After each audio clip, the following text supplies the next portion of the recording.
Hello. Welcome to an audio episode of Frankie's Open Mic. I'm Haleigh Overseth, the host, here with Murray Angel. Murray Angel at your service. Thanks for joining us today. And we're here with Lorenz. The one. A good-looking German boy from a random town in Germany that no one knows. Hello. Hello. Welcome. I have you know, by the end of this episode, everybody will know who you are and where you're from. And all of the good-looking gals from all across the world will be like, we must meet Lorenz. Mm. Well, we hope. So, Lorenz, okay, let's start with, we wanted to talk to you about gaming, because that's fun, but you do also have like work-life balance already at 20 years old, right? What? That's far-fetched because I have a lot to far-fetched. do still. But I think I'm on a good road to achieve that. Okay, well, so, because I asked you last night, like, what do you do in your free time? But you don't have a lot of free time. And At what the moment, yeah. But you do like to play games. I do Okay. like to play games, yes. So, would you, as a young person, like, what do you think of, like, when you see people who make money on, like, Twitch for just gaming? I find it extremely stupid that something like that works. Because I'm a person who doesn't really like watching other people play games. I like to play myself. So, but I mean, there are types of people or persons, I guess. And how would you feel Um, if someone or a group of people were to observe you, watch you playing a game, and that mm, monetized itself while you were just enjoying your experience? Or does that still come under the I invasion of privacy? I don't no, really I like would that. find it uncomfortable, and the thing is, I sometimes say a lot of dark things because my humor is broken, because I'm chronically online. Haha. So I can't really live with the things I would have said 2 weeks ago, and then it's resurfacing on the internet, and then people hating on me, I always say, like honesty is media the best policy. outrage. And, own it. If you're bipolar, just own it. See, I don't have a problem with, like, those things, though. Like, I have morbid humor, too, dark humor, and I think whatever humor you have, like, there's an audience that would like it, you know? Yeah, true. As much as there's people who would hate it and be mad, there's an audience that would like it. And Right. like my dad used to say, all PR is good PR. Like, even if people are hating on you, you're still getting views, You right? just look at the US, that's how they built themselves. The Like, more hate they receive, the more popular and rich they become. Privatized. Yeah, but for me, it's a lot of pressure to because I care what people think about Yeah. me, and I mean, I can do jokes and stuff, but I also want to be seen as someone, Reputable. reckonable, exactly. Yeah, so your empathy is intact and you have integrity I for hope the so. moment. For the moment, you're 20. Give me $20 even- because $20 are $20. As long as you don't do something for that $20. Again, Oh, I phew. don't want to I draw from can't the promise. US economy and example, but it's an easy one to pick from. so what do you sort of think then? Because I've talked to like my younger sister who's like I said, she's like your age. Yeah. And like what's that, McKenna? Like what young people think about like social media, for example, and like where social media is at. And Good question. Like, yeah. Yeah, I would say I couldn't really live without it. It sounds very harsh, maybe. What about but the whole not living without it, but think about coming into a life where you haven't had to live without it. It's kind of like it would just be weird if it wasn't there, right? it's a bit parasitic, the relationship, because the dopamine you get from scrolling reels, and I mean there is a lot of different medias that are very fun to watch, and that's I agree. like a kind of escape from reality sometimes, to just sit down, scroll, and just let loose. So Yeah. when you start doing that, you start doing it more often, and then it's getting like routine, and you can't really live without routine. That's a Or great way of perceiving that. Yeah. yeah.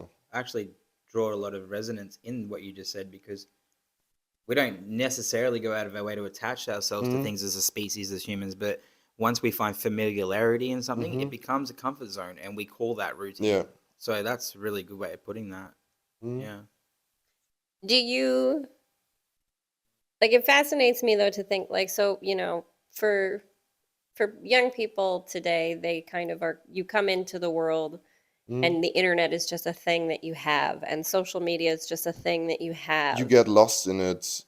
You need guidance, and the problem, like here in Germany, is our government hasn't taken it seriously enough. That the internet is, it has its perks, and it's very important for our society today, especially like for information and stuff like this.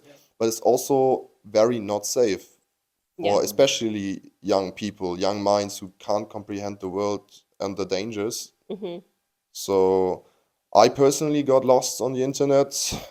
It's very easy to get on porn sites. I mean, I'm not No, it addicted is, to yeah. porn, No, but but it really is. You're it right. is, yeah, and the safeguards, like you get on the website and they ask you, are you 18? The option is yes, no, and you click yes, and then You're you're like, on. thanks for the free choice, Exactly. bitches. I'm not monetization is a thing we need in some degrees. I don't like things getting monetized, like everything you I say. understand that. But Yeah. there are some things that really need monetization, especially like violent things or pornographic. It's funny because when stuff. you talk about monetization, it sounds like you're talking about it from the framework of certain things should be monetized or have like a level of encryption access so that it is a deterrent, and it becomes, I guess, a boundary or restriction. But really, society, the way I perceived that when you said it, was everybody's just looking to monetize anything they can. Yeah, I mean, all in the right moderation, and I mean, what you can see in Nepal, I don't know how to pronounce that in English. In what? Nepal, is it? Oh, Nepal. We say Nepal, Nepal. yeah. Yeah. I mean, the government, they monetized, I mean, social media or something like that. They took the rights from it, and I mean, they crashed out. So, And it didn't work. It is important because, like, for a lot of people, it's like a voice. The internet is a voice you can. It's a platform. It is to, yeah. man. It is a space where people can. Translating words from German. Hey, no, to like, English. let's just feel say, free to talk in German. no, we won't We'll understand translate. it, but yeah. But no, like, kudos to you, just like sidebar for like speaking such good English. I'm trying. No, but it's A lot of impressive. people will be shocked. Like the audiences that I have come in and support us from Australia, they will be really like, wow, this kid's 20, and look at the way he holds that tonality, expresses verbally through that, and then just moves with that English accent. This is something that I kind of English think that accent. and I see it in like my younger siblings, but that like people your age are a lot more mature than I remember being. And because you have access to so much information, like you're saying, so you see some of the seedy or kind of ugly, like the violent or the sexually graphic things, like you are aware of that stuff at an earlier age because you have the internet available, you know, as Exactly. opposed to what we had. I mean, you had other problems. It's like every generation has other problems that they have to face and manage. So you probably had more problems with like brutality in your own family, getting beaten or so, or something like that. What was the norm 50 years ago? So, I mean, Right. So it's I different guess it's, parameters of difficulties. yeah. You So could say it like that. maybe, and I don't know, maybe you don't think about it or maybe you do, but what do you kind of see as like where things could go from like what, you know, the world as you've seen it, and where would you sort of like to see things go? I mean, I don't have children yet, but I would want a safe world for them. And I mean, the internet is its own world, so I also would want for them to be safe in that world. Because it is a world you can get lost in pretty easily and sink deeper into the rabbit hole. And I mean, it's a very dangerous place. There's so many things you need to look out for. So I would really want for schools to teach them young, be careful. You can go into a city and be endangered, but you can also go into internet. That's kind of the same thing. That's So I would. So another question for you then, just from this prospect, Mhm. going just back, a simple 8 to 10 years ago now, cybersecurity was the framework for the internet.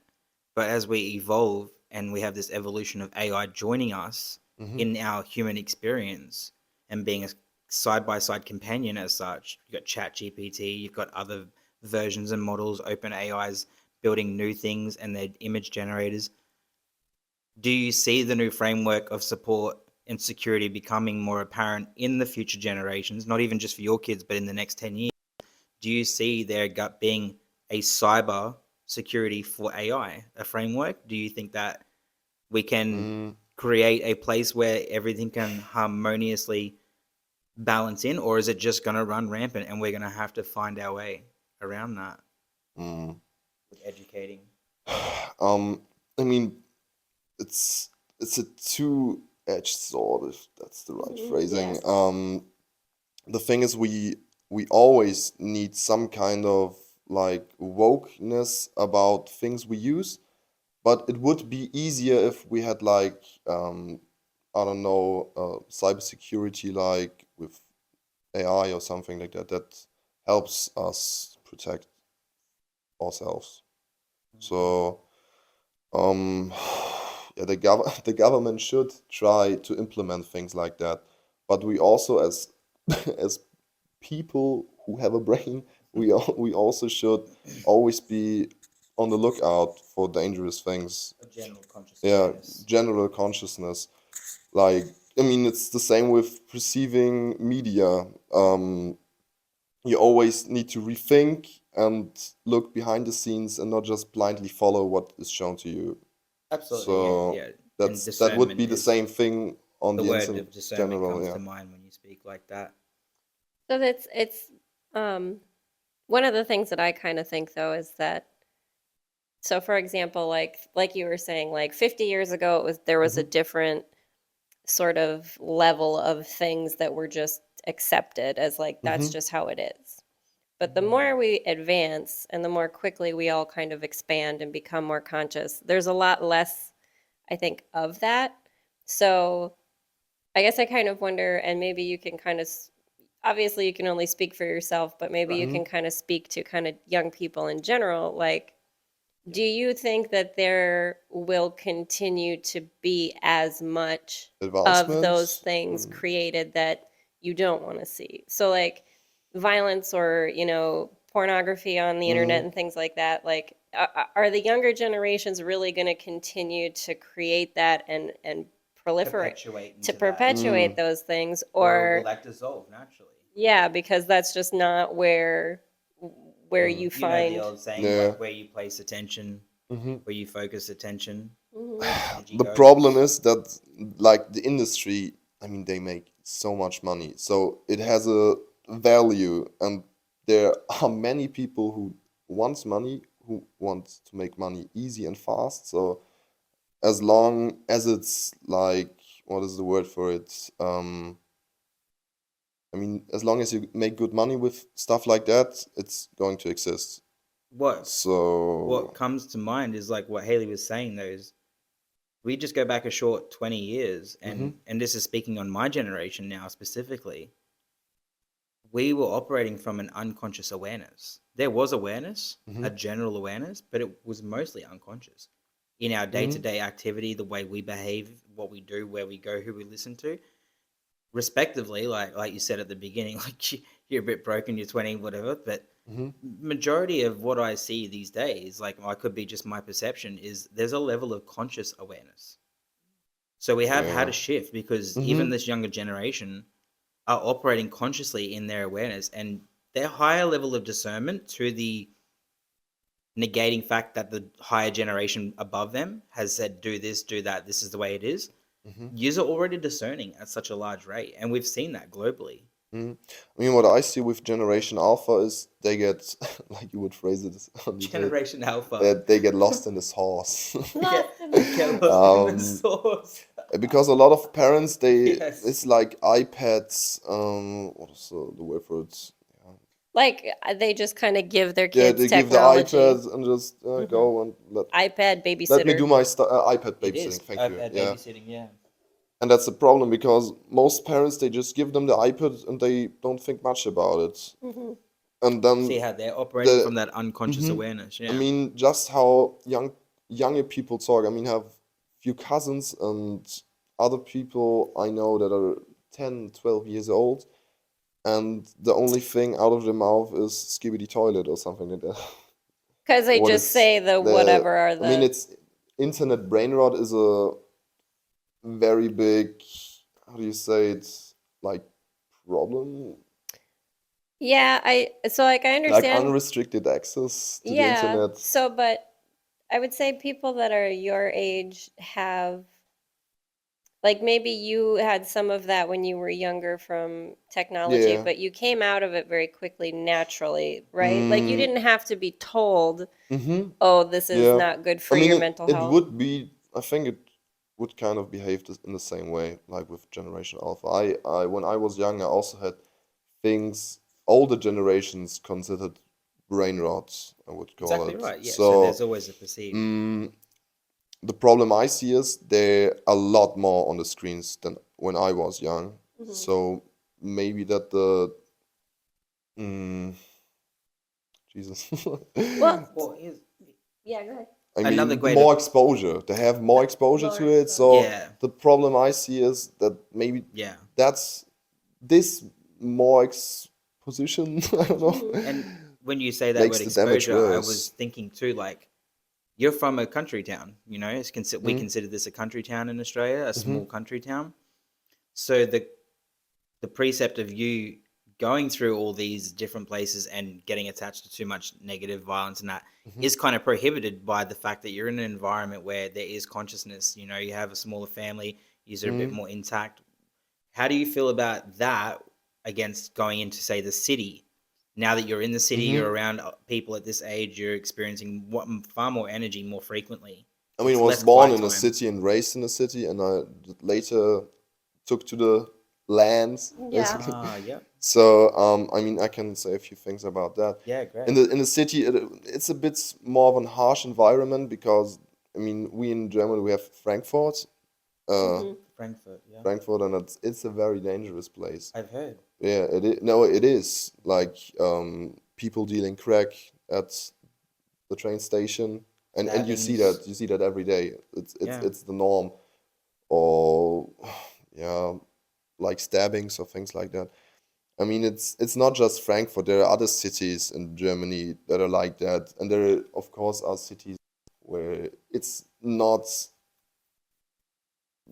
such a great danger. But I mean, it's there. So I mean, that's always something my parents thought about. Like, is it safe for our children here? And I mean, where I'm from, I mean, Ingolstadt, like where Audi came from, Yeah. yeah. I mean, it's pretty safe for the most parts. So the environment was pretty safe. So I can't say that I was endangered. So that I was was more a of an danger upper to class myself. type environment. Well, that's Something maybe a different. question then. Right. You know, does your generation sort of, because you have access to the internet and social media and different sources of information, Mm. right? Do you see the sort of social gaps that kind of cause some of the dangerousness of a city, for example? Like Mhm. you see that it's Yeah, because especially like I mean the best Jesus words. I want to talk about politics. That's what I'm saying. Oh, We in Terrible Germany, idea. as in the terrible US, idea. have a far left and a far right. We have a bit more in between. It's Yeah. Yeah. not as extreme as it's in the US, I think. It's I mean, not I'm not from meteorized there, as well. Yeah. but what I can get from the internet, I would say that it's Oh kind no, of the in US is very polarized and it's on purpose. Like yeah. It is a our strategy. media outlets Yeah. like get fighty with each other Hmm. on purpose and they only show like Democrat Yeah, I and mean they stay Republican. aggression in some kind of way. Yeah, so that's how people start to Because mimic. emotional people are easier to control. That's something different. This is correct. Emotional displacement. Yeah. I mean, and that's a thing I can see in Germany as well. Maybe not on such an extreme scale, but we also have violence because of politics, basically. I mean, the far left fighting the far right. We also have that here. And that's something that is a problem with the internet, I think, because of the algorithms. They only show us what we want to see. And getting lost in that bubble is bad because then Getting lost in the sauce. yeah, because you have to build a tolerance. Because there's always gonna be someone who says something that doesn't resonate with you. And a lot of people don't learn how to be tolerant. And I think that's a problem because the world is such a, like, everyone is different from one another. We kind of had a conversation last night, you and I, about that at the table, about not particularly liking someone and how we can still approach that amicably with an awareness that, hey, I don't like you, but that doesn't mean I'm going to Just deprive hate you or and despise you degrade or you or something degrade like, you, yeah, right? exactly. And so that really tails into that a lot. Yeah. Because we are a lot like that in Australia. We have that black humor as well, as you like to call it, where we can have a joke. We can get quite deeply, Morbid. insinuative, but it's never personalized. That's That's the exactly. difference. And the problem is they are personalizing that. I agree. And I mean, of course, I'm getting aggressive when something about my personal interests is said. So Well, that goes back to that attachment that we spoke about earlier. It's But- a comfortableness, so we must defend it too. But again, as a young person, you still see the purposeful, like how news outlets make you upset on purpose, and you recognize that and can separate yourself and, like Murray said, discern from You it. say tolerance, but really it's discernment. You know, And- you push it out, and you choose to not engage so much with that frequency, but still are aware of it. You're not pretending that you're not aware of something that's there. yeah, exactly. What is the word for it? I'm searching. What's Extended the what's the vocabulary, German word? Maybe we can help. Yeah, I can translate that. We got Jesus. he's got Google. We got the Google Translate, so we Oh, can. good.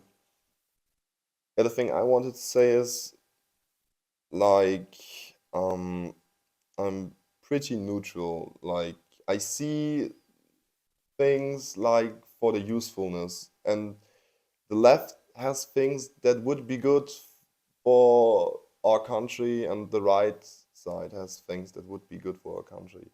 But there's always some kind of extreme, how do you say, measures that I just can't live with because I don't know, they interfere with things that shouldn't be interfered with, like human rights or so. I mean, what we see in the US right now, the mass deportation? Yeah, ICE and all of the Yeah. immigrant. Yeah, it's been really I mean, ugly. Almost all an act right. of inhumanity, right? Yeah, I mean, all right also wants to export immigrants. Well, and so this maybe comes to how people view each other a little bit. And like you're saying tolerance, for example, but I think, for people who are more conscious and aware, and I think particularly for young people, you kind of push back a little bit on the idea of putting people in categories and showing. Yeah, exactly. The Yeah. internet stirs prejudice. Right, but you recognize that and you have a lot more compassion and you have a lot more awareness of like everybody's a human. We're all on the same team, guys. We're on the same planet and we're all trying to just I'm still waiting for aliens so we can all Yeah, right? fight them No, they're together. our friends. Come down and hang out and We we need can a all common be- enemy. we- We need a common enemy. No, we need a common friend so we can all kumbaya and hang out and have fun. I think it would be great.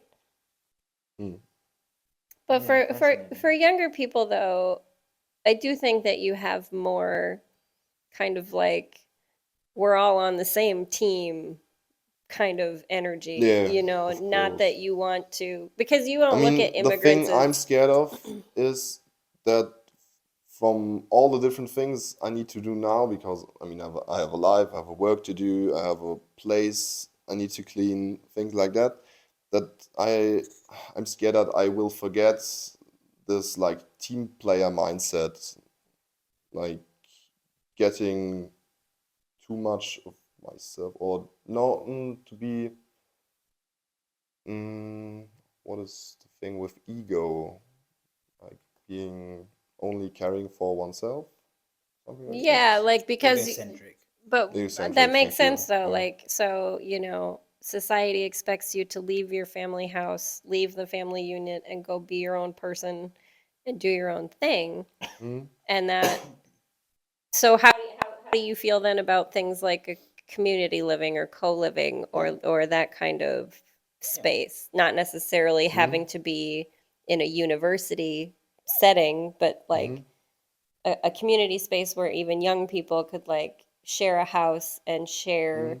And we have it in Germany. I mean, we like every other part of the world, I think. Like we have WGs, like shared living space, Mm-hmm. with 3, 4 roommates Yeah. and maybe a house or so, and you divide that. Like, oh, I want this part. Give me. I want to sleep in the kitchen. I don't know. I want to sleep where the food is. Yeah. Honestly. So I mean, it's a great way to get to know people and to experience that difference in their character. I mean, you have to share it with the person because of your financial status or so. So I mean, that's a good way of getting to know someone with a different mindset than An you. indifference. And Yeah. I've, for the most part, if you're open for like the relationship, then you're just get more tolerant over time with their views and things. And that's something I appreciate about living together. I like that you say that because living from a generalized awareness, even just observating in this conversation as we share today here, I can see like, you know, from my generation, we're a bit of a fence sitting kind of Mm. perspective where I can see from your side and I can see from the older side, that the Mm-hmm. more mature side, the age side. But I can also see that number one fundamental rule that you seem to be consciously just aware of naturally, that is, we call it treat others how you wish to be treated, Mm-hmm. but more so it's what you see in the world, you get back in yourself naturally, whether that's through a Mm-hmm. person, experience, a place, a time, or whatever that is. Go back 20 years, the people generally saw the worst in other people and wished the Mm-hmm. worst in them when they were jealous or upset or discerned or wanted to disregard that person. Mm-hmm. But now you have this ability and this general consciousness that even if there's an indifference and you're not looking at the same lens and you don't even have the same common interest, you can still find a balance to respect that space, get Mm-hmm. along, learn to navigate, and not have a personalization of judgment, Mm-hmm. opinion. And that goes deeper because if you're seeing that in the people, you're seeing that in yourself. Mm-hmm. And that's why I think that video games, because the Mm-hmm. podcast is about video games, are a great way to like bond with one another. The only thing you hear is their voice, and maybe if you get to know them over Discord or so, you see their face Right. or something like that. But only hearing someone's voice, you really just click with people because you don't have any prejudice. You play the same game, that's something you have in common. Mm-hmm. And sharing stuff with strangers on the internet, yeah, it could be dangerous, but for the most part, I've never experienced something that would I consider dangerous. So Well, that's a really interesting concept, though, and I kind of hadn't thought of it that way, but that's true. Like, so how young were you when you started playing video games with people online? yeah, And online, maybe 2017, and When you were about 12. mhm. okay. And Mm-hmm. whilst the pandemic, I really started to play a lot more, and especially be more on Discord and be more open-minded. And okay, I have the courage to join a Discord server join a random call and talk to people. So I mean that was a step for me, and for the pandemic it was an important step to take because you can't see friends. You're locked in your room. So that was a very important like step for me to be able to still talk to people with different interests, with different backgrounds.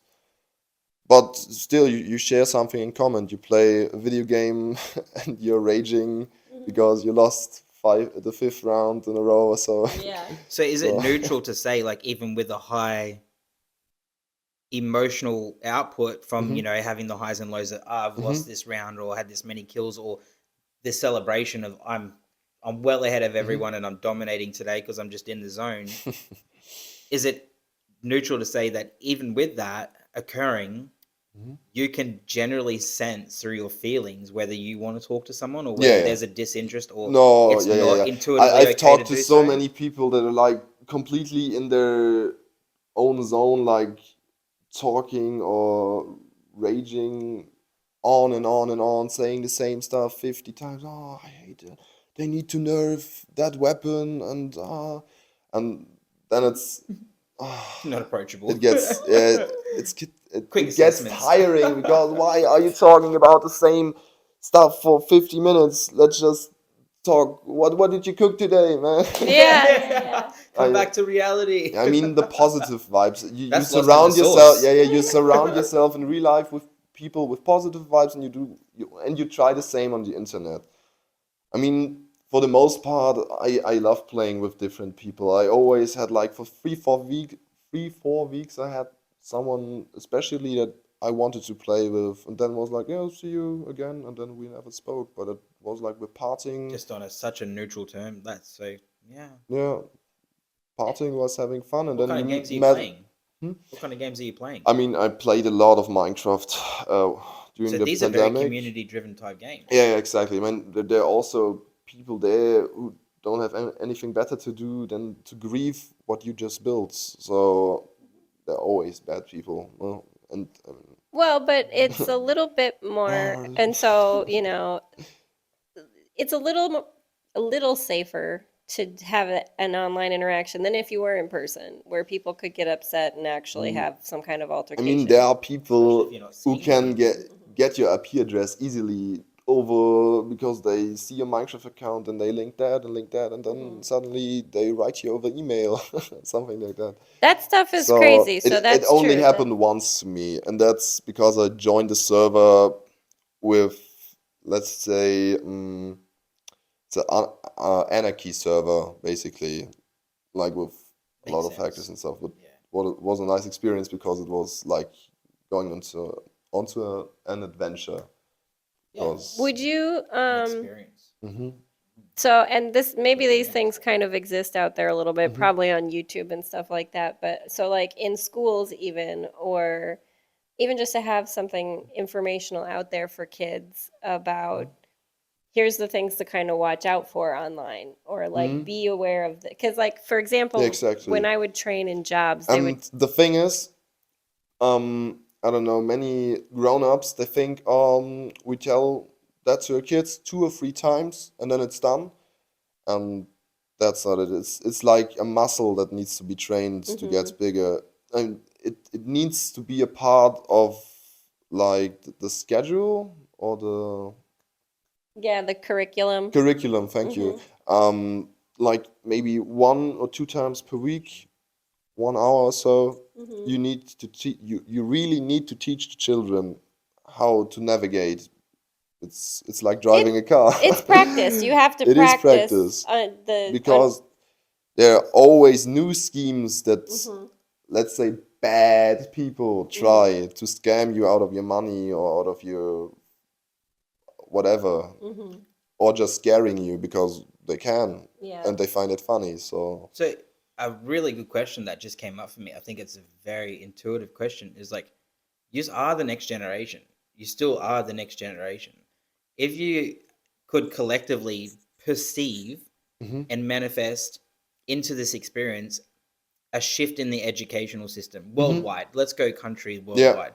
Okay, and let's not say take away schooling, but Mhm. redefine what school Yeah, looks like on a yeah, day-to-day yeah. basis. I mean, Is school. something like this Mhm. inside of that? Like, are we teaching kids in one block or like twice a week at a 1 hour thing about gaming? And Mm-mm. is that what this looks No, like? no, the school system, it's outdated, especially in Germany. We have, like, let's not say the same curriculum. I mean, they're still changing and they're updating things, but it's not appropriate for our time anymore. We need a few other things. I mean, what I Algebra's just not cutting it. it's not cutting it, no. No I mean, one's getting it. schools are underfunded here in Germany, and we have a That lot of makes school, sense. especially in big cities And like same in the Nuremberg or so. I mean, the schools, they look like they've been built in the First or Second World War as a bunker or so. As a bunker, really. Wow, that's educational. Thanks for sharing. Yeah. That's a No, bunch. so I do find it important to change up the curriculum and put stuff in that would help young people navigate. I mean, one of those things would be, how do you do your taxes? Yeah. You never learn that in school, and So we basic life skills. yeah, we as Mhm. Germans, we are very bureaucratic, but we never learn to do any of that stuff in school. We have to teach Mhm. it ourselves. And when you're done with school, like, you start an apprenticeship, and then life becomes very stressful because you don't understand any of that bureaucratic stuff. If I can just say, like, so for when it comes to the bureaucratic stuff, I worked for like Mhm. government, federal, and state level in the US. Mhm. And I'm just going to say, like, the reason they don't teach it in schools is because most of them in the bureaucracy stuff also don't know what's going on. Like, it's true. Like, there's a lot of people who just really, like, they couldn't teach it. They're They just navigating read it it. as much as they Mhm. can Yeah. themselves. And it's kind of the same as Kinda like like life. how AI, yeah, and how AI and things are, and technology is advancing so fast. The people who Mhm. are the teachers and who are building the curriculum right now, they genuinely don't know how to teach the things Mhm. that young people might actually need to use, because it's changing so fast it might not be valid by the Mhm. time you're out of school No, I anymore. mean, like, when I Great look point, very good. at a complete, like, weekly statistic of my phone usage, Mhm. I'm almost as much on the phone as I'm in in school or at work. So when Mhm. 1/3 of your day is spent on your phone, you kind of, I mean, it is a different world, yeah, but it's part of your, like, of the reality. I mean, it has an impact. It's not like just watching a film and the film, oh yeah, well, so emotional, and I'm taking that and that with me as an experience or whatever. And I mean, there are consequences for what you do on the internet Mhm. or your real life. So it would be important, when you spend so much time on that internet, Mhm. that you are safe, that you know what you do, that you don't. I mean, it's very easy to make mistakes on the internet. Very easy. Mhm. One click and then you're on that side. Another click, then you're on that side, and suddenly you're paying $500 for, I don't know, Or somebody whatever. hacks your computer or whatever. I mean, it happens a lot of times with internet transactions. I know a lot of friends who, I don't know, they seen something on the internet and they wanted to buy that, and then they bought that over AliExpress or so, and then it never Mhm. came.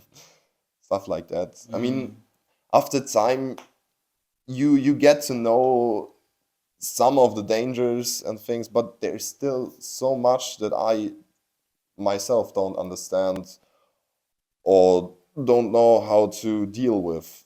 Mhm. So it would be important, if you as a child or a teenager or even as an adult spend so much time on your phone, at your laptop, whatever, that you know how to use your stuff, Do basically. you like just talking to you about it, and this idea of having these kind of classes or practice or conversations in schools? Hmm. I kind of, in my mind, I think it would be better for those kind of classes or courses or discussions to be had with people who are your age and people who do, Hmm. how do I say it? People who have had the Like a internet forum. Yeah. all their life. Because even coming from like someone like me, like I'm 38, I saw you know, computers and cell phones and the internet like kind of blow up. Like we didn't have that when I was a kid. Yeah. So for me to try to teach kids, like, yeah, I can talk about the kind of scams that I'm aware of. But again, things change and shift so quickly. There's probably a lot that you're aware of Yeah, that I don't exactly.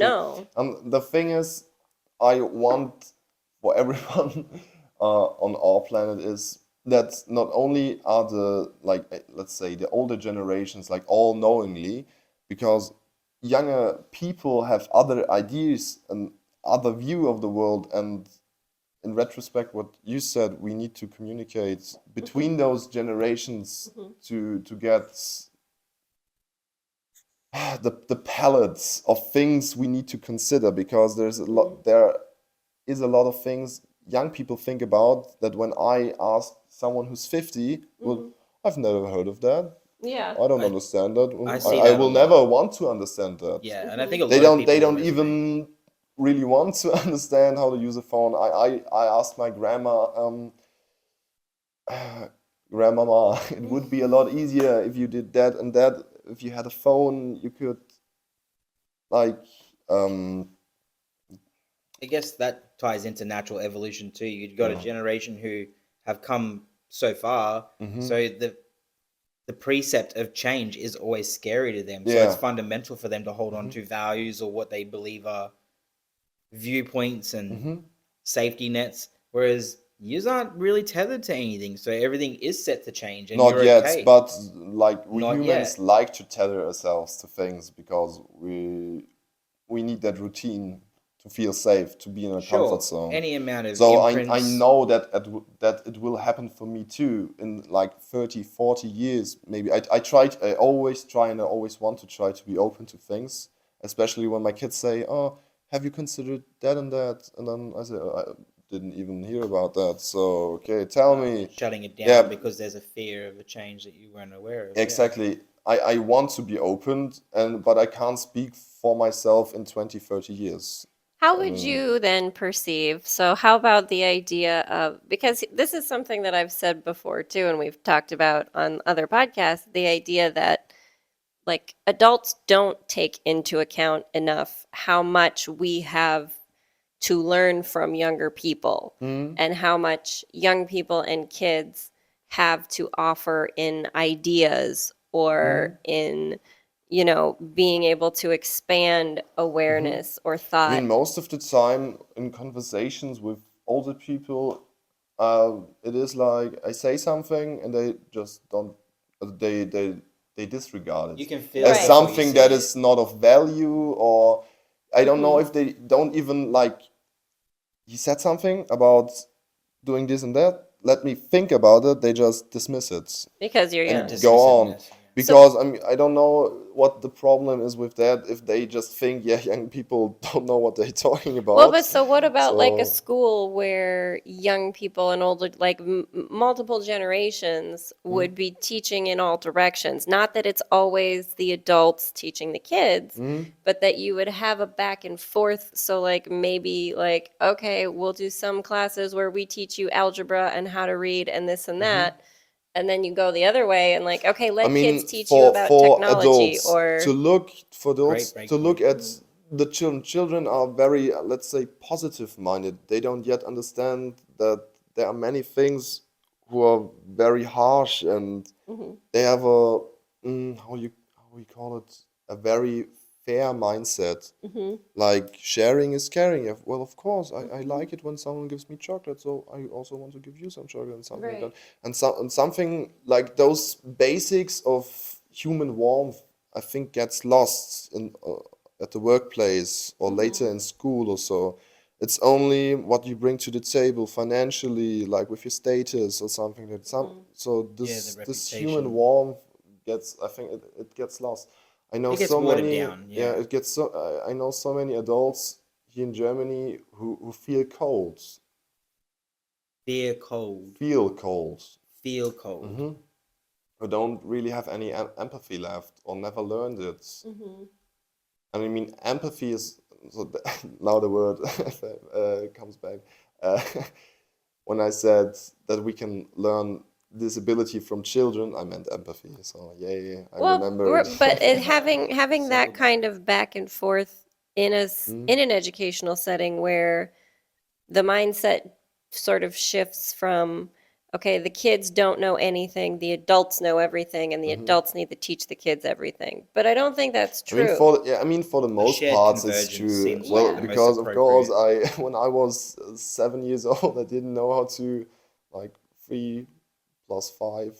Yeah. What is that? I don't know. No, but when you're at But the age of 15, 20, you've got a little bit of experience in certain yeah, things. I And you mean, may for the be, most part, what you said, I think it's important for young teenagers or young adults, like at the age range of 13 to 18, 20, that older generations really to be on the lookout for and let's open their ears, basically. I I think mean, this is why we see so many advancements in specific industries like science, engineering, architecture, because I see and what I've experienced is a symbiosis that occurs where, yeah, there might be the experience, the one that's experienced, but the but young they also people bring the learn from the energy. younger ones, the energy they bring forward, new ideas, new concepts, new ways of looking at things, really unveil new architectural designs that then become something that we adore and we do open our hearts up to, we feel warm about. So I guess taking from that, if we could bridge that across into the more mundane, the more boring, the more unresidual type things like mechanics and teaching English and the neutral subjects that people like just do what you're told to do. It's just this way. Maybe there would be a more shared beneficiary in that, and warmth would come back Yeah, because definitely. yeah, Yeah, I do think like you see a lot of young people who are innovating things. Like you see stories of young people who are inventing things and coming up with new things. And it's like you're saying, like if there was more communication and respect, really is what it is, right? Like we're always taught I respect your mean, of elders, but course, I myself don't like it to be looked down upon. I mean, right. I can perceive that you are like, say, you're a man in this field for you worked in that field for 30, 40 years. You have the experience, but I really don't like it if they like press down on me with their authority, like look that's at why me, we'd be I am the careful with boss. wordings. Yeah, I mean, I respect you, but the respect needs to go both Go both ways. ways. and I think that's why words get lost in translation because of what they fundamentally carry. Like the word itself, respect, means that I've got something for you that I can lose. Whereas if it's just mutual, it's a mutualness and a recognition. Like, wow, you work for 40 years in that industry. I recognize that in you. But Exactly. that doesn't mean I respect you. Like I've got to give something away or have something on your behalf because that can be then taken or dismantled or lost or turned upside down. And that hurts human emotions. That's where we see a lot of shutdown occur in that unempathetic responses. But having more, if there was more Dissonance. back and forth conversation and respect in both directions, right? Not just respect your elders, but respect the The younger. intelligence and Yes. Respect intuitive. everyone. Right. Everyone. Why should older people receive more respect than young people? Right. They're still Right. humans and you have your own perceptions and inputs that are valuable and valid. Why not explore them and give more credit to young people for having fresh eyes and a fresh take on things? Absolutely. I mean, I don't want to be, I don't want to sound rude, but I mean, old people need to be reminded that when they're 60, 70, that my generation is the one taking care of them. Because then you're sitting Basically in a diaper. Oh, like in a, well, no, in retirement In a home. Yeah, retired thank shared you. community Yeah, where exactly. you feel like you've lost your freedom, your And privacy. I mean, we in Germany have the problem that our median age is around 50, 54. So that it's means about the that same there for are Australia. more old people. Like we have something we call Rente. Like, what is the word for you? It's like, that's the thing you get paid after you're done working. Oh, Like retirement retirement. or Thank you. Yeah. pension Yeah, in some pension. Yeah. And the way it works here is that for every old person that is in pension, there should be 3 or 5 or 6 working people, there is still That support working, that. that support them with the taxes Right, thing. the But the program. problem now is that there is one working person and like 3.8 retired. So the workforce is not there to Yeah, support the it's program anymore. in a disbalance, hmm basically.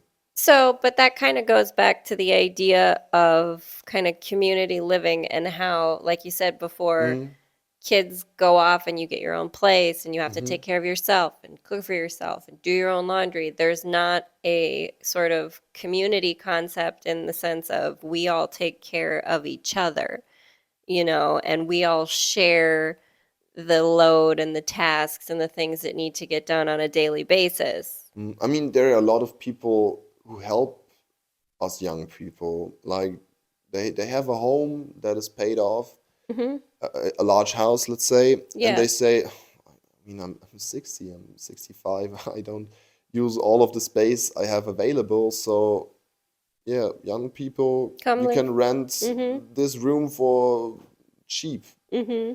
But there are also the people who, let's say, what they do that makes the price of living. Well, but this kind of goes to the Like the idea of markets. shared resources. Mhm. And so maybe you can talk about like how you as a young person kind of perceive. I mean, a lot of people in the US, for example, would just scream communism right away and call it bad. But really the idea that there's enough resources for everyone. There's enough money to go around. There's enough housing to go around. There's enough food to go around, but we don't distribute it evenly or even very well, So these kinds of concepts of like older and younger generations getting along better, and like you're saying, like someone has a house that's paid off, but they don't use all the space, or they Mm, maybe don't want all the responsibility of taking care of it. Well, instead of selling it to a younger person, right? Like, hey, we come can't live here. afford that. Right, exactly. Yeah, like Not let in it a be a 1,000 years. community shared space where you can, I mean, what are your thoughts on that, or that kind of, I don't I know. mean, of course, they worked hard for what they've got now. hmm But I think to go out of your way and retribute, Yeah, redistribute. redistribute. Yeah. Yeah, Yeah. thank you. The resources. I mean, it's still their stuff. I Well, free understand, will but I always. Well, mean, right, I absolutely. am Absolutely. I am a lot more willing to help in a retirement home for someone of because I have 4 old people I know and they were really nice to me. I say, okay, I'm doing a year social worker, so hmm and helping our elderly because they helped me when I need it, and now I'm helping them when they need it. And I Right, but mean, that's a sort of Yeah. harmonious mhm. ecosystem kind of energy, I mean, right? what a lot of people think is like, I give you something, and then you give me something in return now, That transactional or like energy. That's in a a month. transactional framework. Yeah, exactly. But the thing And is, a lot imprint. of people aren't able to give you what you would want for your Yeah, services you've got to now. settle. But like when they're really, because I'm really thankful for one of my friends who, for the last 3 weeks, when I didn't have a car, took me with him to work. I'm really thankful for him, Carpool. and Yep.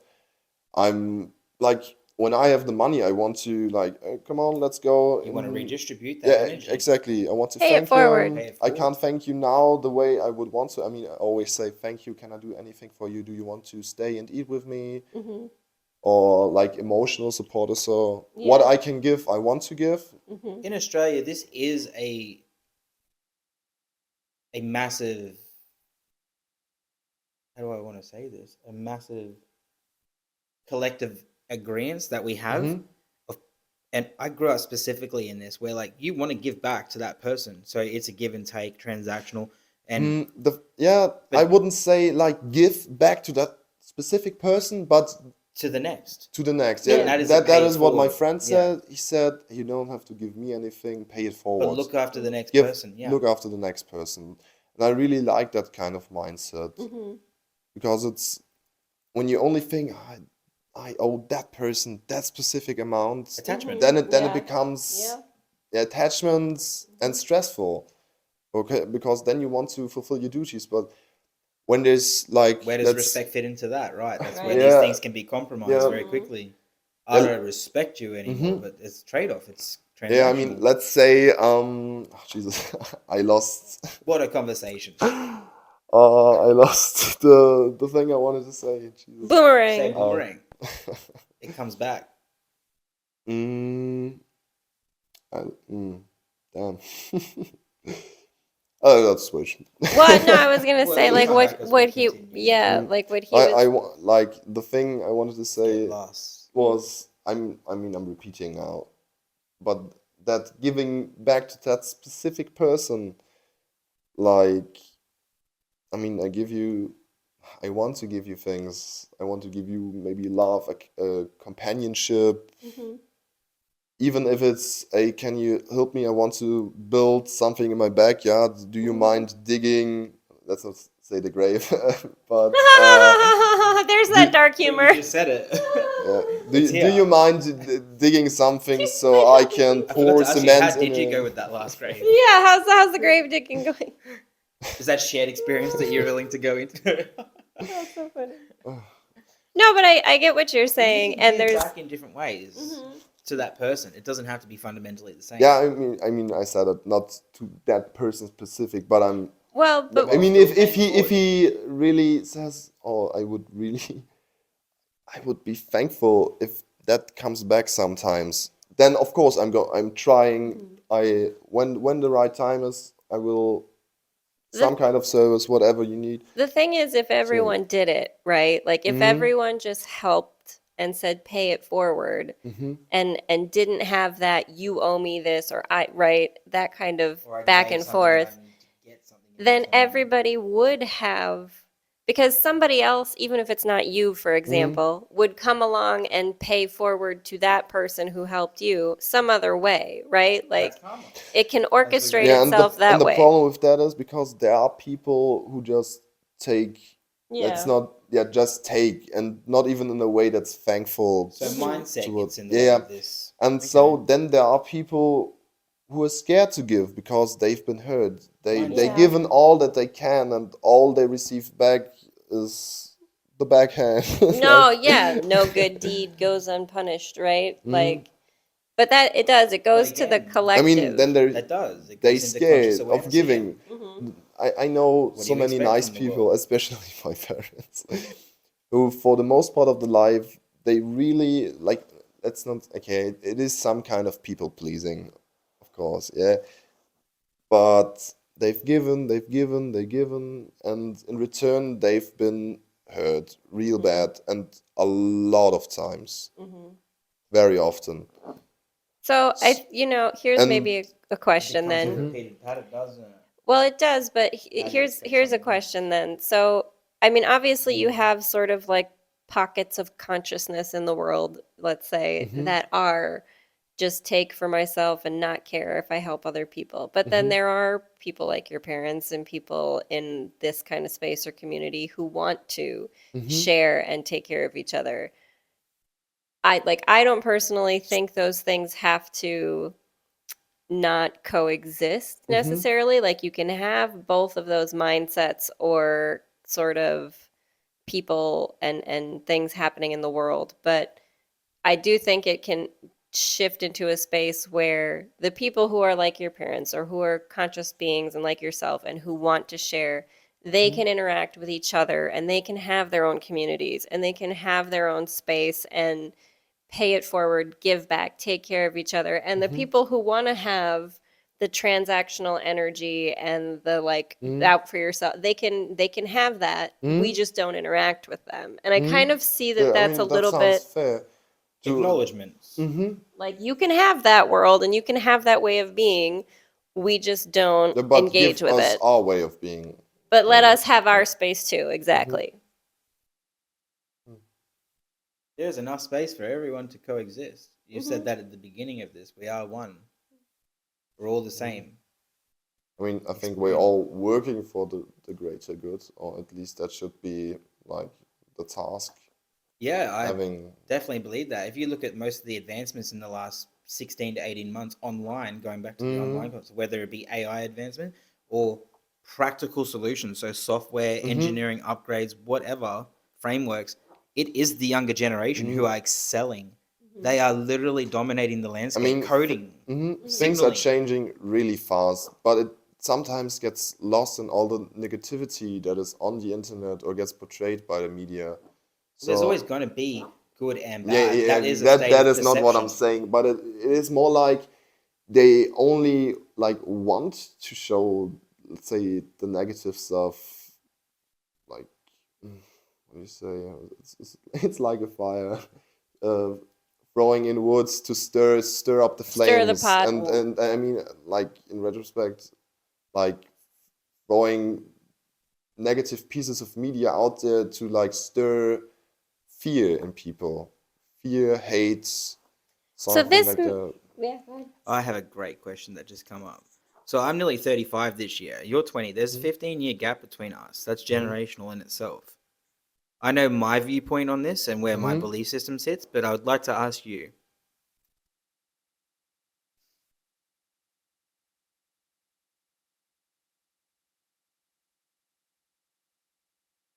Can I take a moment, August? Yeah, yeah, take your time.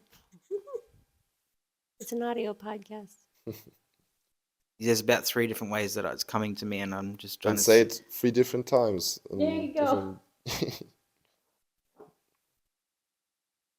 I'll come back to it. I really want to put some thought Mm-hmm. into how I get that out. Let's continue. I'll come back to that. It's a really important one for me. Mm-hmm. Well, I just, again, I kind of think that because younger generations are more compassionate, I think, and more aware and sort of don't necessarily need to be told to do the right thing, if that makes sense, right? I do think that we're headed in the right direction collectively as a species, just as humans. We have a lot of chaos in the world. Things like, look at the US with the immigration, ICE, deportation, like all the things going on and how people are being treated. I think that some of the chaos happening is a little bit necessary in order to To make that breakthrough. make the breakthrough, to have the shift, to have so, but then also there's, how do I say it? There is kind of a blur between reality and media and the internet, right? Where it's like you're saying with the algorithm earlier, or what you're saying with media, they show you things to scare you on purpose. But do you think that like your generation has more awareness of that, and so Of negative there's things. no, just more awareness of they're scaring you on purpose. They want you to be upset on purpose, and so you don't feed it in the I same mean, way. it feels that way Well, I like the way you say most that. of the time. It That feels that way. way. I mean, or the media anchors here in Germany, they're pretty objective. I mean, there's still some. We saw that in France. We saw that firsthand in France on the TV. No, it was It was interesting. very interesting. Like the CNN, like we could, like I don't speak French, she doesn't speak French. We didn't understand what they were saying, But we could feel. but I could tell by the production, and like it's basically the CNN version in France, right? Like what we have in America is CNN. And I was like, I can see that they're doing the same format. It's the two sides, they're arguing with each other. I'm right, you're wrong. No, I'm But are right, they you're keeping wrong. it civil? No, they like No, you can okay. see that it's contentious in the energy. So you can see that, and you can see that they're showing images. Specific scenes and images of certain things to perpetuate that belief or energy and aggravate an outcome or an expression, so it's shared. But okay, so maybe let's go with 9/11 for example. No, let's do. What a great one. So like, when I was young, we watched that happen, and it was a big deal, and oh my God, and I it's mean, crazy. it's still a big deal But- because people make a big deal about it. But your generation seeing something like that happen, seeing big global events in the news, you're not necessarily, I don't think, going to feed the fear energy of it as much as like my generation would have, because we didn't have the same I level of mean, like, discernment. let's say for 9/11, I mean, I wasn't alive then, Of but course. You weren't. Right. even as a German, or even as a person who doesn't live like in New York or so, I'm not directly affected by what happens. So I can't really resonate with all the stuff that happens there. I mean, I watched a lot of documentaries about people jumping out of the windows because because they're They're scared, just so scared for their life. scared Well, to 'cause it was too burn or hot, something, 'cause the and that's building the was on last fire. thing. Then at least I go out on my own terms or so, Choosing their and free all will. the horror.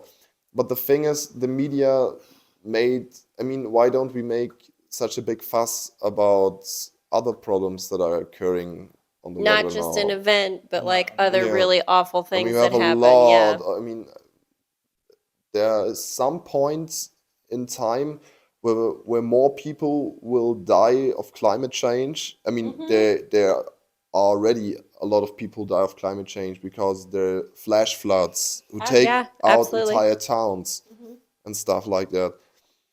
I mean, yeah, climate change, you can't really notice it. Like when you shoot somebody, you see them drop dead. Yeah, there's And not an immediate like, you like know, with climate change, it's slowly but steadily. if you So, throw Cause and effect if is you throw different. trash on the ground, you don't have a dead polar bear drop out of the yeah, sky kind of exactly. Yeah, the visual measurement of evidence is not the same for us. thing. Mm. Do you think that younger people then, to that end, you don't focus necessarily on what, I guess that's kind of what I'm getting at. You don't On what focus happens in the on world. what the news is telling you to focus on. You think Not about really. what matters. Oh, how can I put this? I'm not intellectual enough to put it the way I want to put it. Sure you are. We're an Jeez. hour into this. You're intellectual enough to get into an hour-long Yeah, podcast with some people who speak a language mean, that's not your mother tongue. I mean, the thing that happens in me especially is like hopelessness. When I see so much negativity around the world, all the thing, I mean, like I think people in general, humans are nice, warm beings. I try, let's say, positive prejudice. Even prejudice is most of the time associated with negatives. Negative connotation. Yeah, but let's say positive stereotypes with, let's say Germans are welcoming. It's I a don't know. magical world. Yeah, oh, we Germans don't have humor. They're lying. Germans are very fun. Like, it's true though. Like we've talked We have about a this different since. kind of humor. I mean, it's cultural appropriation.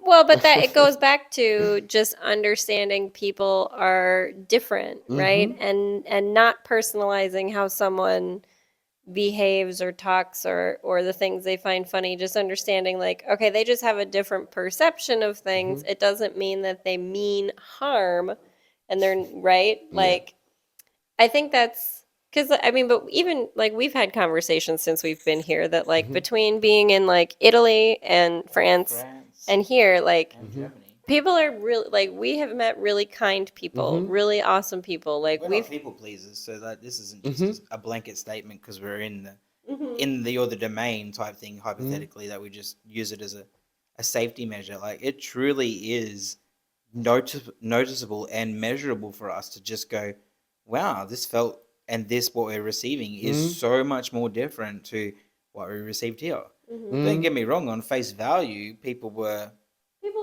nice. Yeah. And it started off quite friendly in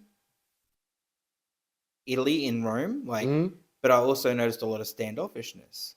And even as an Australian, which is a really versatile country of traveling, people take to us well, as I've learned in my first adventure. I found a lot of commonality with people saying, I'm prepared to give you a little bit, but I'm not going to engage this far, and I'm not going to translate for you at this level or something like that. Like there was an expectation. Move over to France, and there was just no room for buffer. Like no one barely wanted to shift their perspective or share at any level, and that's even at a close point with them having a shared cognitiveness. Move over to Germany, it was very, very different. We were met with open arms and open hearts, and it hasn't changed. I mean, it starts with the language, as you said. They don't really want to speak any other language than French. They're not even trying. No, you're right. I mean, I noticed that too when I visited Paris. I was just about to say. I mean, we the weren't even in people Paris. were nice in their own way. It's just like you feel you can't get that close if you can't like find a way to communicate, and like words, yeah, are a way to communicate. So getting like, oh Jesus, words are. Oh, man. And what's the German word? We can help you find it. I don't even remember what I wanted to say in German. Well, I was gonna say The thing is, I'm not thinking in German and then translating it to English. I'm thinking in English, but the Oh, that's words interesting. won't come into mind. That's really intellectual because No. you're separating between two different. Wow. Yeah. No, that emotions, fascinates like, me, just the that's idea really that you cool. think in Even what you English just when you're said. speaking in English, not that you think in German and then translate and speak in Would English. be more work to translate. No, but that's fascinating to me. The real time you're gonna have to pause. I get that. I see that in your father too when he talks, like, and he's working on from a German perspective to then shift it into English. It takes him a few moments. Like there's a pause. There has to be a held space, if you will, that allows for that. If you're moving too quickly, which the English language can, it gets lost. There's no space for that. Short question: have I answered the thing you asked earlier about I don't know. the thing I answered with hopelessness? You did, yes. Did I Well, answer that completely? I think I don't know kind about of hopelessness. diverted Well, the a little question. bit. I don't know if I would say hopelessness. I think that your generation understands you're being shown things to be upset about that you don't have control over, but you recognize that it's part of a system. It's designed to make you feel hopeless, helpless, so that you just kind of stay in your lane. Just, just work just because there's nothing else you can do. But I don't think that younger people buy into that as much. Not You as might, heavily, maybe. Yeah. No, definitely not. Even as my generation. I mean, it we've also just- depends because I have friends that are a bit more, let's say, far right oriented. I mean, I Yeah. still like them as friends. They're still people, and I still like to do things with them. Just because they have a different political view doesn't make them an enemy. okay, but even that little sort of Yeah, I mindset mean- is different for young people. Yeah, I mean, I don't agree with some of the things, but that's not a reason to just hate him. We still have fun. We still do Right. things. He's still a good friend. When I say, oh man, I don't know if I can make it tonight. I don't have a car or something. He says, oh, let me pick you up. And he drives for 40 minutes here, so, and then another 50 minutes to the place we wanted to go. So humans generally are. And we said a lot of the word nice dropped a lot, but like kind and forgiving if we just give them a chance. And we don't all have to agree on things. Yeah, exactly. Yeah. I had a bit of thought about how I wanted to ask this question and just really grounding it in. So I've simplified it, and I'd like to ask that to you now and circle back to that. We are coming up to an hour and 15 minutes, and this has been a lengthy but And we haven't even insightful talked about chat. gaming. You liar. Well, no, Well, but guess it was- what? You're just gonna have to be a return guest, and like my computer will die in a little bit too. It was a segue. Yeah, It we was were just purely built on. You knew that coming into this. open Maybe to I talk did, about maybe I anything. did not. Conscious,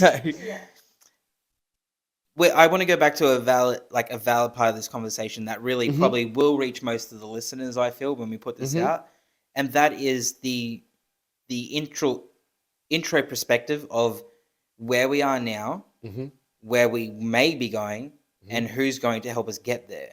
And why I say it like that is because you've said several times throughout this time together today that the algorithm is manipulated, controlled, and observed and Yeah. programmed by a generation of people who are holding on to some level of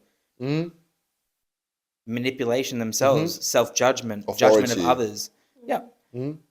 do you, and when, if you do you see this next generation moving into that space, having the potential and availability to then reprogram the algorithm to have more of an eccentric, more heart-based solution and expression that then is felt over many, obviously more years to come, and received and becomes the new norm, as we like to say? Is that possible? Like, are we going to see a time from your 20-year-old perspective where the algorithm actually supports humanity's greatest good rather than being, how can we keep this split and divide and keep you distracted and impersonalized? I think we need to work on our ground values, if that's the right word.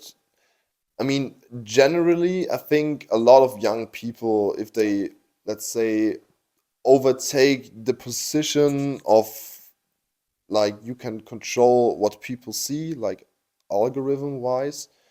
I mean, yeah, you could say that or ask me the question again, but I guess it is a bit, it's difficult because I myself don't know where I'm heading, and it's such a hypothetical to.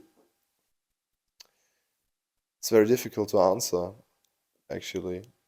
And I don't even know if I want to answer that because I think that my question or my way of answering it wouldn't be sufficient here's to. maybe, do you think that, so I guess, and I know we gotta wrap it up, but maybe an algorithm isn't necessarily needed.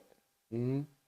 Like, To some degree, or maybe of it needs to be course. shifted into Mhm. not just showing you only things that we think you want to see, but Mhm. maybe only taking away things I that you mean, don't want to see. that's why the internet is so comforting to some people because you only are shown what You're, doesn't take you out of your comfort zone. hmm I mean, for news, for broadcasting media that is important for the The masses. for the masses and for making your own political choices and things you do, then I would say an algorithm is interfering with, let's say, the thing we truly need.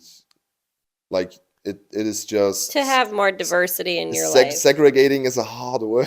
No, but it A harsh does. word. But it's true. It I mean, does. It it is. segregates people into categories, right? And so, Compartmentalizing. yeah. But I mean, for like things like I love baking. I love hmm baking cookies. I love You small do? animals. For Yeah. things like that, I would say algorithm is awesome.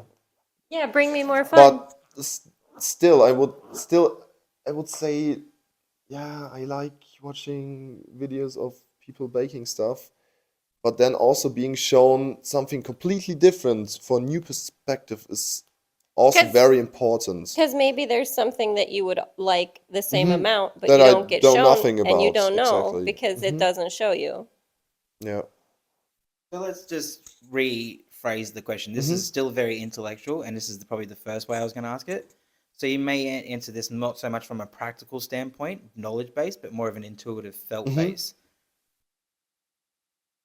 If the world, internet, whatever, the person in front of you is a mirror of what you're seeing in yourself in this world, so we're projecting outwards an internal to external experience as human beings, a species. Do you see, or can you see, a time approaching humanity where we collectively are choosing to perceive more positivity, more harmony, and more happiness through these filters that you've just shared, where we start to get more of a return of more ponies, more dogs, more happy energy, more... The funny thing is that was a lot more easy to understand than the first time you asked me the question.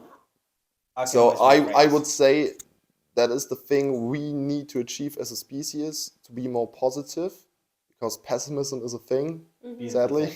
Oh, it is, And optimism is also a thing. It's almost entrained, And isn't it? Yeah. I personally think optimism and pessimism on its own is that, for me, optimism isn't better than pessimism, because I see in pessimism something practical, because when I say, oh Jesus, it could rain today, I really hate rain, then I think about the chance of it raining, and then I pack my raincoat. So there Also, is, yeah. I hope that was Okay, When but you this put it like that, there's no understandable. pragmaticness in it, and that is actually very fundamental as a species. So I think kind of what you're saying is really great. The idea that optimism and pessimism are equally valid things Absolutely. as a part of this human experience. And that is, I Two think, sides of the same coin. a transcendence of the duality that we all seem to think we're Yeah. stuck in. It's like, no, it's a dance that things go together. You need both things. You don't have Yeah, to so judge that's one. my internal parameter on that stance. And what you asked is like the external factors, like what is influencing me to think a certain way. And I think the media is doing a lot of pessimism in a sense that you can't really prepare for the things. Like saying the war is going on in Iraq or something like that. And I, as a young adult, I can't really do anything about that realistically. And that is a sort of negativity that affects me because I feel helpless because I can't do anything about this, what takes place, what makes this negativity. On a practical sense or a theoretical sense? Both, I would say. So you can't hold a frequency or a mindset, as we would say, for a greater outcome and just keep choosing to think that positive and peace are going to polarize themselves, and the war will stop. It will go away because we don't want to experience that anymore. Or Okay, then I understood that in a different way. Because the media is exactly doing that. That they are like stirring so much negativity that I can't think, oh, it's going to end. so The only thing I yeah. can think about is I just can't hope that it will end, but like that what I'm seeing and hearing, it feels like it will never end. Hope is the base foundation of Yeah. faith.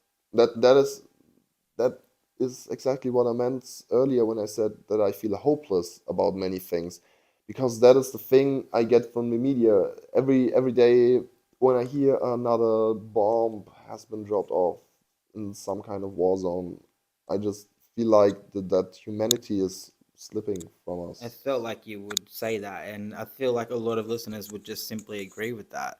Not because it's easy to, They but don't because have to agree. Make your own Make your own make decisions. your own decisions. but there's a feltness there, you know, like you said, hopelessness is a common occurrence now, but we can still feel our way through hopelessness back to a state of peace, understanding, compassion, and empathy. And the thing is, you can It's happened time and time manipulate again, even in people the a lot more highest. easier, because then you can give them a false idol of hope and manipulate them into doing things you want them to do. So Yeah, yeah. that again goes to being too, you know, So yeah, taking things as fact that you see on the news or whatever, instead of saying, well, that's one perspective, that's one perception. When I look out my window, I see a small town full of people who, you know, work together, who are friendly to each other, and, you know, okay, that doesn't end up on the news because it's too boring and too mundane, but it exists as much as any of the bad stuff does. so getting back to your question, I think that there will be some point in time where we can get to that part of not being so focused on negativity and living more on the positive side. But a lot of people, especially even me, we need to do that's this shift to make it happen. I don't even know if my generation is capable of that anymore, or is I mean, we have been forged basically, and now the metal is cold and doesn't bend so easy. So I mean, you can reheat the metal, and I think I need to do that. Research more on things like that, and Now you're empowering the moment And you're doing that through the human spirit, which is the practicality that wherever there is will, Mm-hmm. there is a way. Mm-hmm.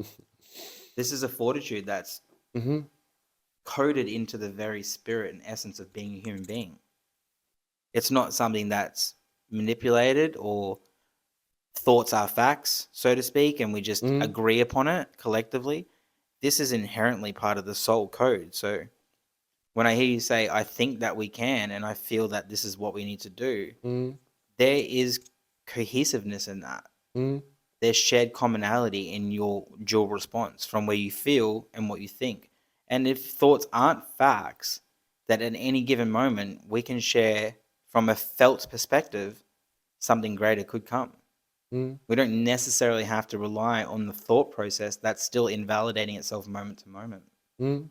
I think, again, when you kind of zoom out from a broader perspective and look at how things have shifted over time and the things that humans in general don't accept now that used to be accepted, and maybe not just 50 years ago, but 200 years ago, 1,000 years ago. I mean, in general, I have a feeling that things are getting better Yeah, in like a lot of different fields. I think maybe at the end of the day, at the end of the day, I think whatever generation you're from, like being a part of this human experience, evolution is inevitable. Like things getting better is inevitable because Adapting. I mean, that's Right. literally what evolution is all about. Exactly. Adapting to Like, your environments. so I kind of think that like maybe it's more, I mean, people talk about trust the process all the time. Well, trust that we're going to get to a better place because it's inevitable to evolve and get better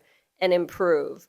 There's not a going backwards because if you do, you become extinct, right? And we're animals in nature as much as any other animal is. Like, if we don't figure it out, we'll go extinct. And, so the evolution forward is, it's going to happen without you necessarily having to consciously effort into it.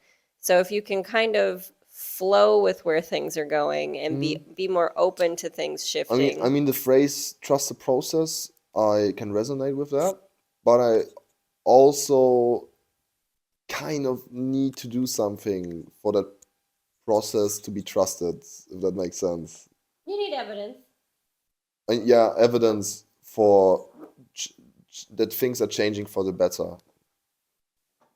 Yeah. So I mean, my father always says, trust the process, but I ain't trusting the process until I did everything in my might to You make... feel like trust the process almost is like It's like- surrender. Yeah, it's surrendering or Leaving just yourself saying vulnerable. I can't really do anything about it. It's almost a level of vulnerability that's not conscious. Yeah, exactly. It's like... So disregard everything. Yeah. Basically. At will. Before you go, okay, the process is the process and I will trust it. Yeah. I'd like to close out on a word that really resonated here with me in the last 10 minutes. And it's a big word to every one of us, like all 8.9, nearly 9 billion facets and aspects of fragments that we've come here to be on behalf of what we like to sometimes label God or source energy. It's an unknown. No one has physical, visual proof of it, but we do have fundamentally our feelings and our belief system, and they entwine together and create a duality through our experience here.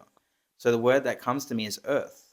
And I love that because inside of earth, we have the ear, EAR, and we have hear, which is what we hear through our ear.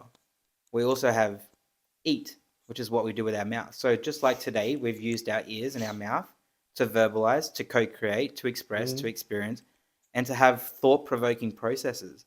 And every part of that has entwined itself through the main part of that word, which is heart. If you spell earth in a different, reassemble the letters, we get the heart, which is what we all share here in this collective experience. I'm German. I'm stone cold. I'm so cool. Sorry for our guests and listeners, and not sorry to any Germans who probably support the process. Oh, sorry, it's a stereotype you hear often on the internet. We did start off that on we dark Germans humor, don't so have we probably humor, will end out. We're But cold.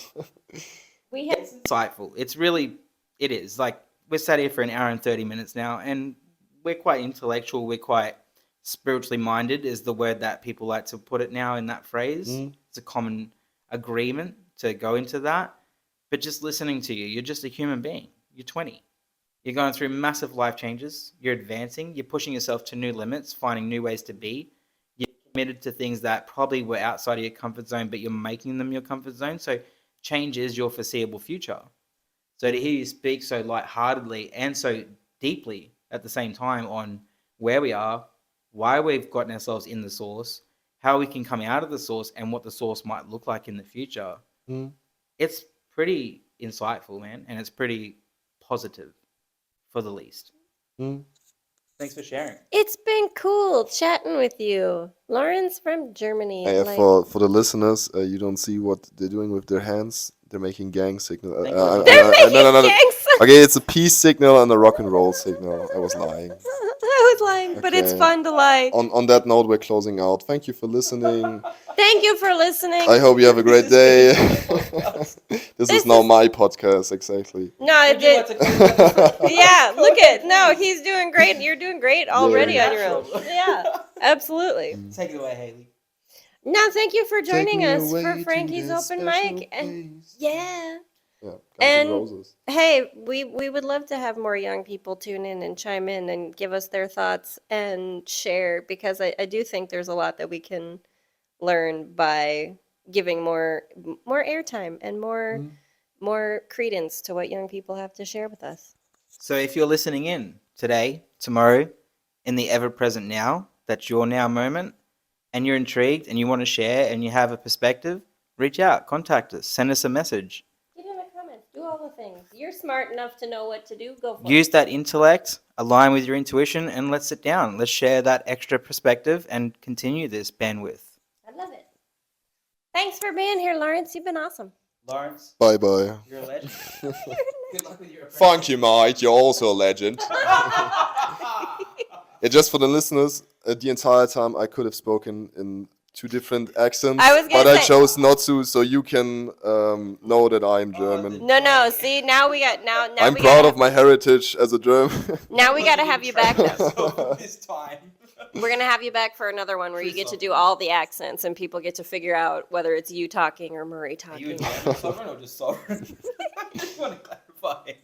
I love it. Thank you, Lorenz. My brain is shorting out. Goodbye. Goodbye. Peace Thank you. out. See you on the next one.